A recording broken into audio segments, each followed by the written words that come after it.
the headlines of this hour on VTV News.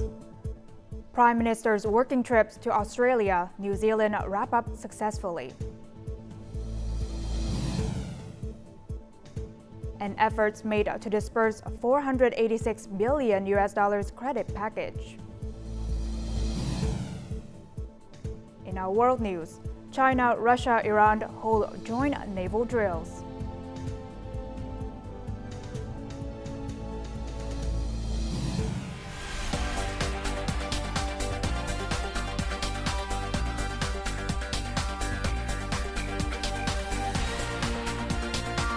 Broadcasting from Hanoi, the capital of Vietnam.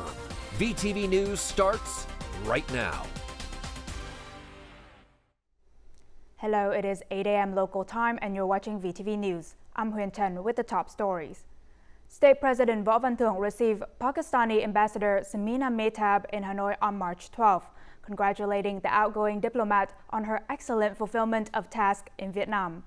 The state leader highly valued the ambassador's active and effective contributions to the friendship and cooperation between the two countries, especially the organization of many meaningful activities to celebrate the 50th founding anniversary of bilateral diplomatic relations in 2022. The Pakistani ambassador expressed her joy that during her term she had promoted trade turnover from $500 million to nearly $1 billion, hoping that the two sides would promote the exchange of high-level delegations and parliamentary friendship groups. Prime Minister Phạm Minh Chính, his spouse, and high-level Vietnamese delegation returned to Hanoi on Tuesday morning. This concluded a very successful working trip for the ASEAN-Australia Special Summit, commemorating the 50th anniversary of dialogue relations, and official visits to Australia and New Zealand. This trip recorded substantive and comprehensive results on both bilateral and multilateral fronts, affirming Vietnam's increasingly prominent role and responsibilities in the region and internationally. The ASEAN-Australia Special Summit commemorating the 50th anniversary of their dialogue relations holds special significance, marking a golden milestone for both sides to outline future directions for development. At the sessions of the Special Summit, world leaders were impressed with Prime Minister Pham Minh Chin's proposal on 3 breakthroughs, 3 enhancements, and 3 joint efforts to strengthen the ASEAN-Australia relations. Vietnam's participation in the summit has contributed to enhancing Vietnam's role in ASEAN-Australia relations. The Prime Minister's profound, comprehensive, and strategic remarks have been highly appreciated by member countries, accurately assessing the level of ASEAN-Australia relations over the past 50 years while proposing a vision, future orientation, and initiatives to promote relations in the future.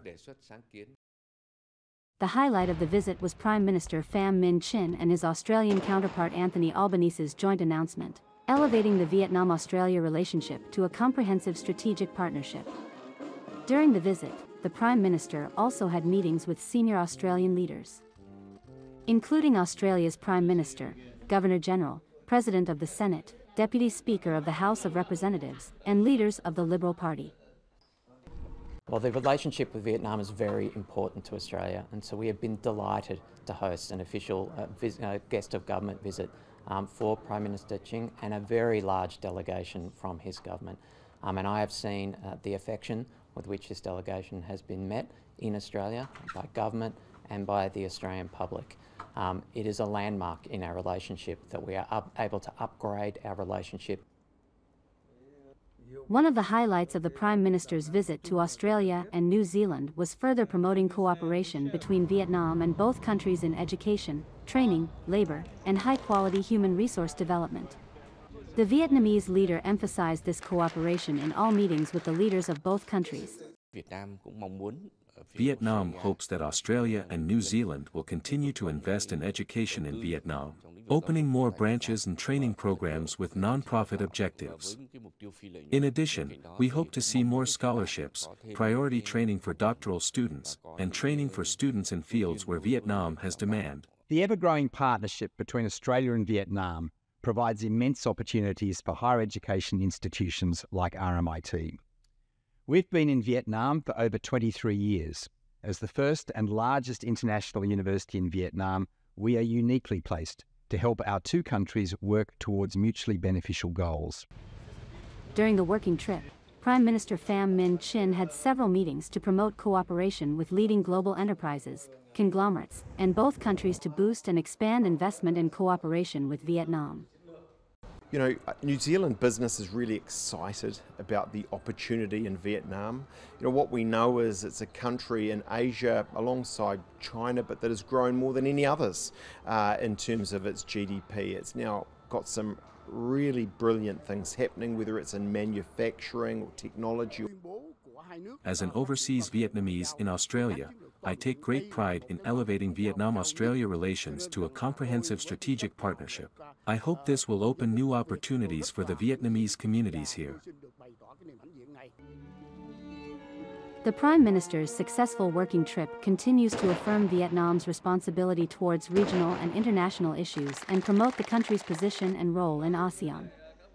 Simultaneously, it marks an important milestone in elevating the Vietnam-Australian relationship while strengthening the Vietnam-New Zealand strategic partnership. During a working visit to Laos, the Secretary of the Hanoi Party Committee, Đinh Tiến Dũng, had meetings with Party General Secretary and President of Laos, Thongloun Sisoulith, and Lao Prime Minister Sonse Siphandone. At the receptions, leaders of the party, state and government of Laos recognized and highly appreciated the results of cooperation between Hanoi and Vientiane. Reporting to the Lao leaders on the results of the talks between the capital city delegations, the Secretary of the Hanoi Party Committee affirmed that Hanoi will consistently prioritize its special political relationship with Laos, especially with Vientiane and Laotian localities, particularly in the northern region. In future, Hanoi will strengthen practical and effective cooperation with Vientiane and Laotian localities, sharing experiences on various fronts. Vice State President Võ Thị Ánh Xuân attended Monday's 68th session of the United Nations Economic and Social Council's Commission on the Status of Women. Speaking at the meeting, the Vice State President highlighted Vietnam's achievements in promoting gender equality and emphasized the role of women in all processes of the country's sustainable development. Acknowledging women as a vital force at all levels of peace, security, social progress, and sustainable development, the Vice State President proposed several measures to enhance the role of women. These focus on helping women to fully unleash their potential and participate in economic, political, and social activities, especially their involvement in science, technology, and digital transformation. The Vice State President affirmed Vietnam's readiness to cooperate closely with other countries and international organizations to promote gender equality and empower women and girls, contributing to peace, cooperation, and sustainable development.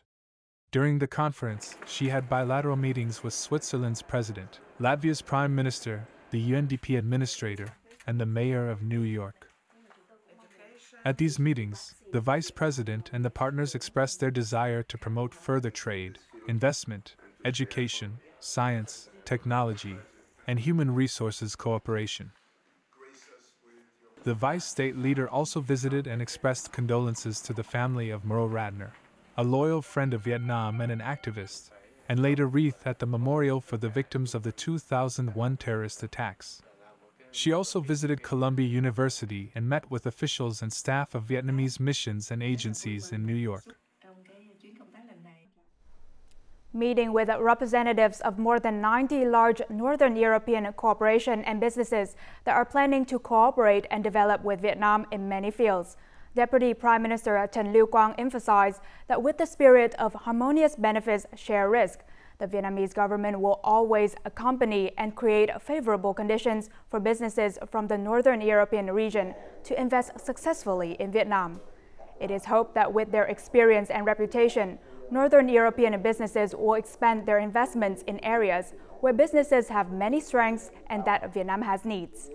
The Deputy Prime Minister also asked businesses to assist the government of Vietnam in continuing to perfect institutions, mechanisms, and policies to encourage businesses to apply sustainable business models and new industries to build a green and circular economy.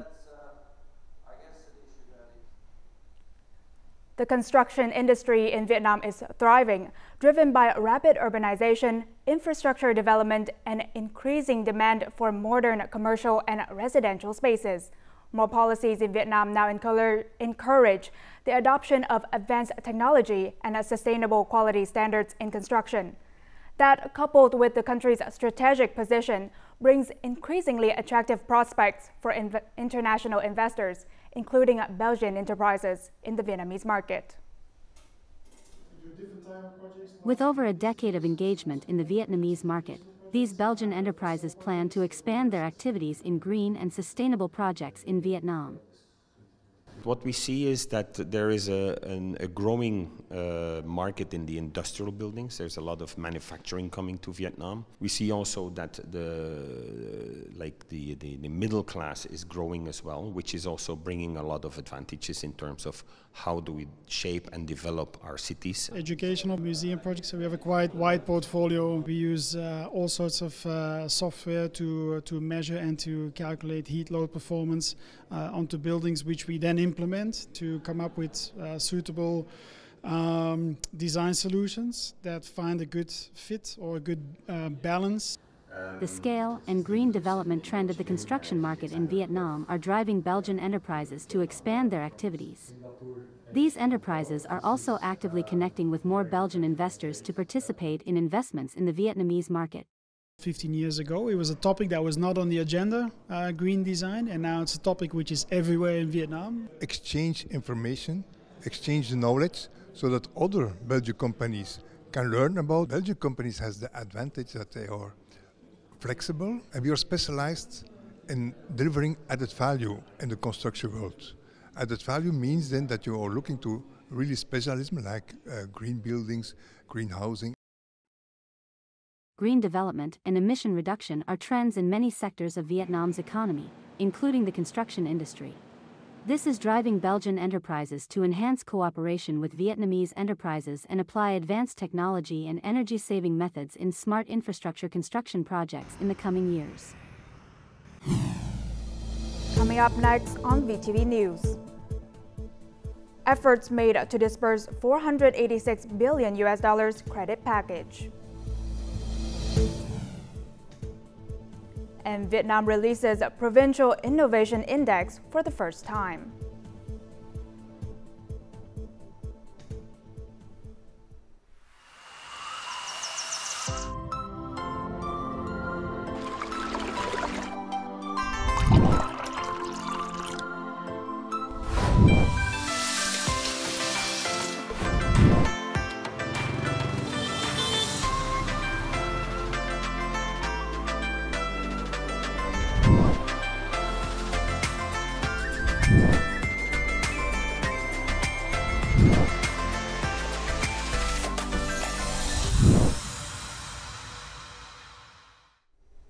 The State Bank of Vietnam, or SBV, offered 28-day Treasury bills, or T-bills, worth nearly $612 million for sale via auction on March 11th.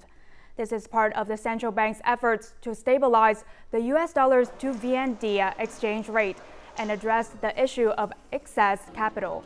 The domestic exchange rate has continued increasing since February and hit a record high in the free market for the past 5 years, with the US dollars being valued at 25,500 Vietnam Dong to 25,700 Vietnam Dong on March 11th. Immediately after the state bank reopened the bill channel, the Vietnam Dong to US dollar exchange rate started to fall. After almost a year, less than 1% of a $480 billion credit package has been disbursed. It was launched by 4 state-owned commercial banks to back loans for social housing and renovate old apartments. To resolve this issue and accelerate the disbursement of the credit package, the State Bank organized an online conference on Tuesday. One of the reasons raised by investors at this conference is that disbursement procedures are still heavily administrative and cumbersome. Though enterprises have been approved to build social housing, they have yet to access the necessary capital. The onus is on enterprises to overcome many procedural hurdles, such as having a cleared land fund and providing evidence of project efficiency. We propose that the project appraisal should be shortened if the enterprise has already been approved to build social housing. The loan procedure is quite long because the bank has to appraise it. The supply of social housing, worker housing, and renovated apartments is not enough. There are only 68 projects in the whole country. Many projects have not yet had their sites cleared, and the localities have not assigned the land to businesses. In addition, interest rates have been reduced to 7.58% per year but are still unattractive. I propose lending to home buyers at an interest rate of 6% and businesses doing social housing at 9% per year. Only then will it be attractive enough for home buyers to borrow. However, the current interest rate makes many people hesitant. After less than a year, only about $26 million has been disbursed from the credit package, which is less than 1%. According to the State Bank, ministries, branches, and localities must participate in solving problems to promote this program. About 60 markets have FTAs with Vietnam, accounting for over 60% of Vietnam's export turnover. To use this advantage, administrative reforms are being pursued.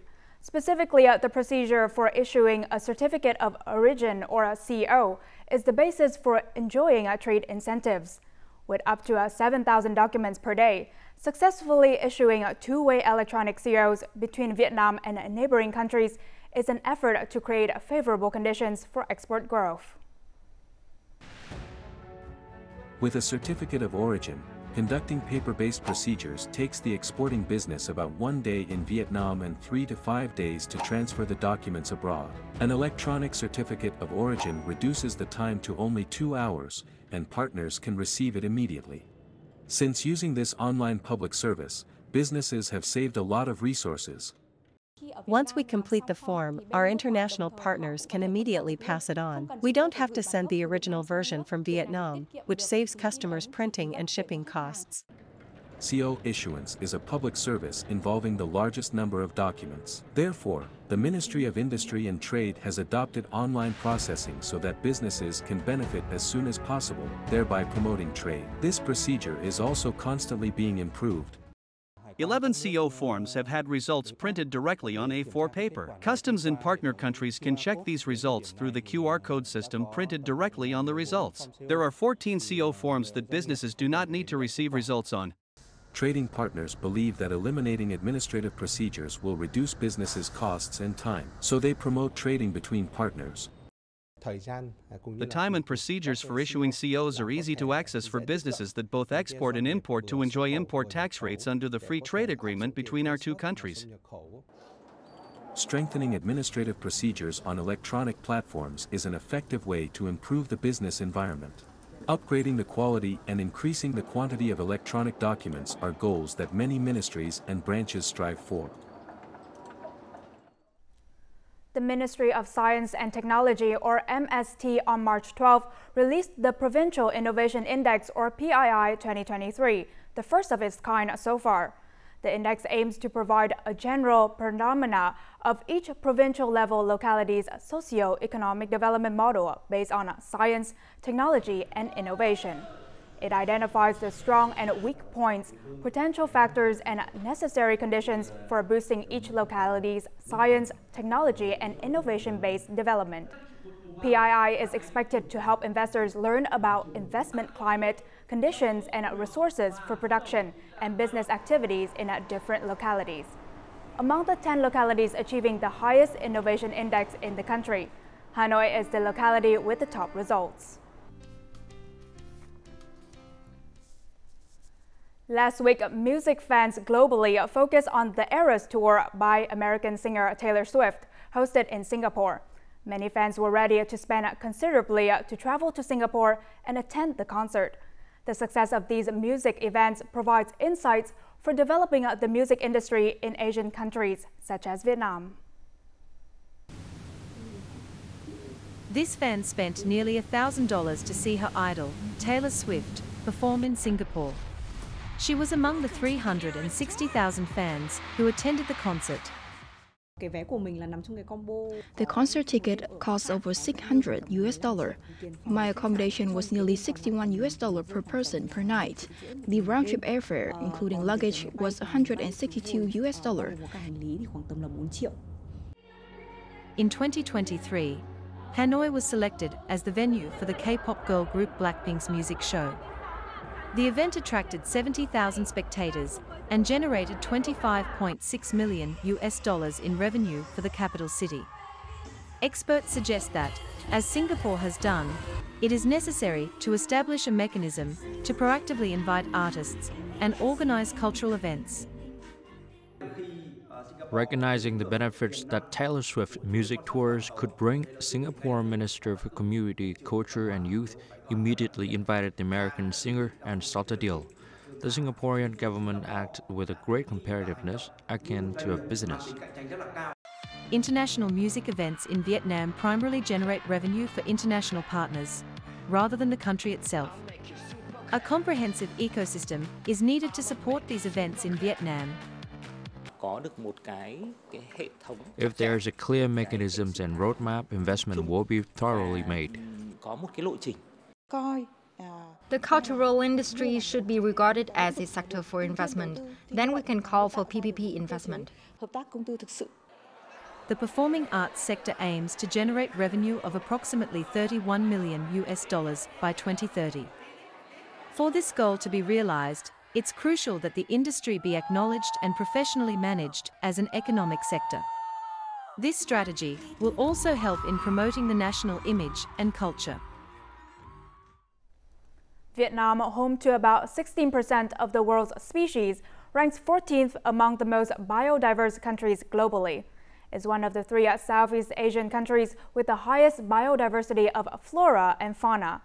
The United Nations Development Program reports that over 100 bird species live in Vietnam, and it is estimated that 10% of the country's plants are endemic. The Nature and Biodiversity Conservation Agency notes that Vietnam joined the Ramsar Convention in 1989, making it the 50th member and the first Southeast Asian nation to do so. To date, 9 of Vietnam's wetlands have been designated as Ramsar's sites. Coming up next in our world news, China, Russia and Iran hold joint naval drills.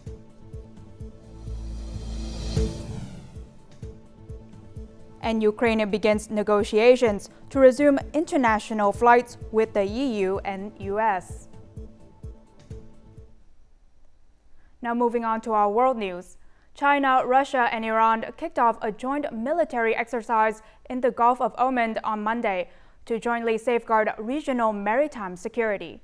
The 3 navies will hold the Security Bond 2024 joint drill from March 11 to 15th. The drill focuses on anti-piracy and search and rescue operations.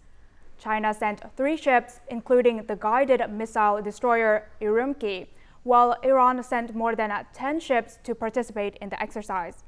The Russian guided missile cruiser Varyak also participated in the exercise. Ukraine has started negotiations with EU and US regulators regarding resuming commercial flights. The Ukrainian side has already conveyed its vision to the regulators on how the market will operate under martial law, its risk assessments and its approaches. Last November, Ukraine also said that airports on its territory could be open for civil flights before the conflict ended. Ukraine has closed its airspace to civil aviation since February 24, 2022, due to security concerns. The South Korean Ministry of Science and Information Technology recently announced that images created with artificial intelligence need to be labeled. The purpose is to deal with criminals who use deepfake technology to conduct fraudulent and criminal activities.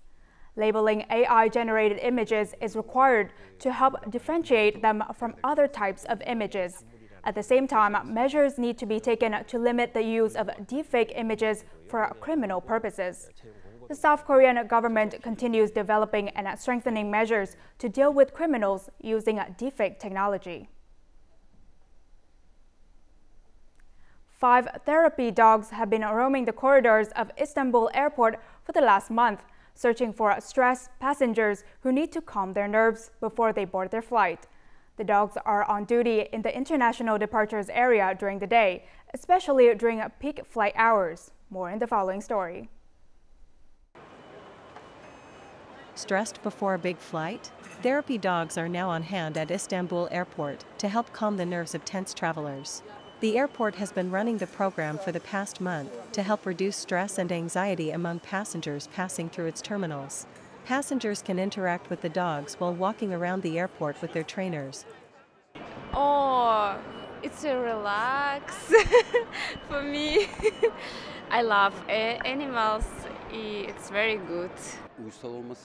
For everyone here to release dopamine, the dogs affect people mentally through their affection.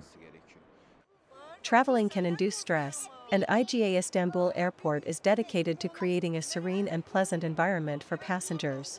Scientific research supports the presence of therapy dogs, which have been shown to lower blood pressure and reduce stress and anxiety levels, fostering a more enjoyable travel experience.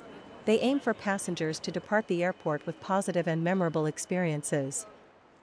Our priority is providing stress-free and enjoyable airport experience to all passengers. As we know that traveling can be stressful. According to research, interaction between animals and humans reduces the stress level and anxiety. So we improved this project, and therapy dog project has been launched recently. Through these initiatives, IGA Istanbul Airport continues to set new standards in providing a holistic and compassionate travel experience, emphasizing the well-being and health of all its guests. Now, before we say goodbye, let's take a look at the weather forecast.